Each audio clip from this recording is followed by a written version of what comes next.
to begin, first of all, the that kind of positivism that you mention in science is a really striking reality. The very beginning of the scientific revolution, more or less begins with the decision with Galileo to say, we have spent, we've wasted so much time trying to understand what gravity is.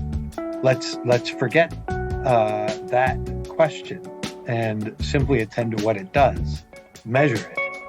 And so that was, I mean, that in a way is the founding notion. This is really at the very beginning. And the problem is, initially, he didn't take that to be, he took that to be setting aside understanding the natural world, and we're just going to open up the possibility of a kind of pragmatic engagement with things. But it's interesting, over the centuries, we cease to understand the difference between those 2 points.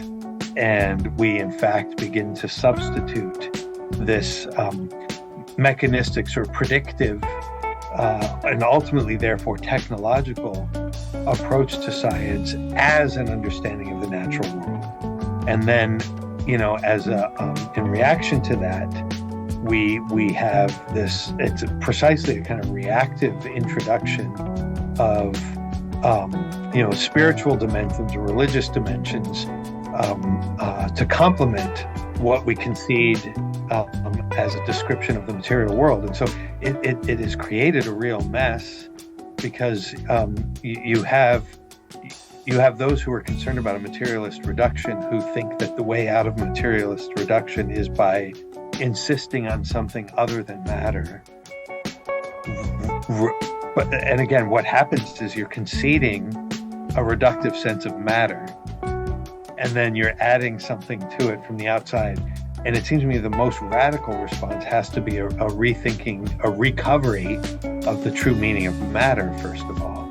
And within a richer sense of what matter is, you don't need to invent a god of the gaps. You don't need to, in a way,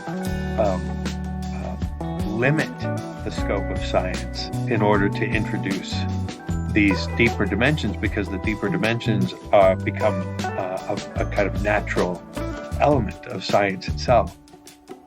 So my approach to these questions is always that we need to expand the meaning of science rather than reduce it.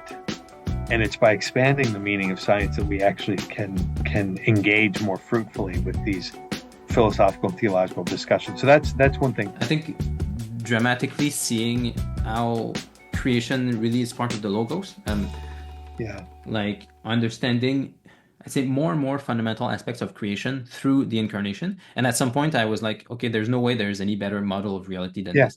So that's right. So